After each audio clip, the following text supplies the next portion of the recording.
have a proposed timetable for the impeachment trial of Vice President Sara Duterte. Senate President Chiz Escudero laid down the proposal at a press conference today. The key date is July 30, which is when he suggests that the impeachment trial finally commence. That means it will now be tackled by the 20th Congress. Escudero's plan also indicated 1 full month allotted for pre-trial. But this proposed schedule is just that, a proposal. It will have to be approved by all other senators before it is set in stone. The problem is the Senate President once again ruled out an all-member caucus while they are in recess. Maricel Halili with tonight's big story. Senate President Chiz Escudero has issued a proposed timeline for the impeachment trial of Vice President Sara Duterte. Special Order 2025-15 also instructs the Senate to prepare for the proceedings. Here, he listed the duties and responsibilities of departments that will provide administrative support to the trial.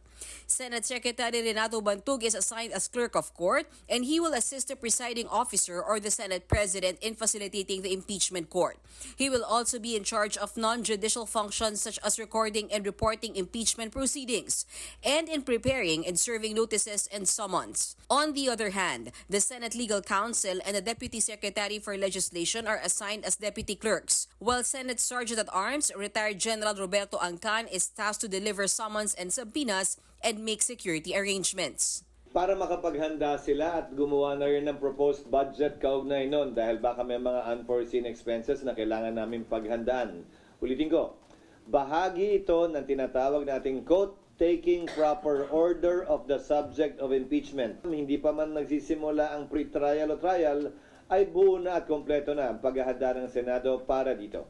Then came the Senate's proposed calendar showing the start of the impeachment trial proper on July 30. Before this, there's a series of target dates for pre-trial preparations. When session resumes on June 2, the Articles of Impeachment should be presented, to be followed by the approval of the revised rules of procedure. The next day, senator judges will have to take their oath as part of the convening of the impeachment court. Between June 4 and 24, summons should be issued and pleadings received. In the proposed Senate sched, pre-trial is happening between June 24 and July 25, a full month.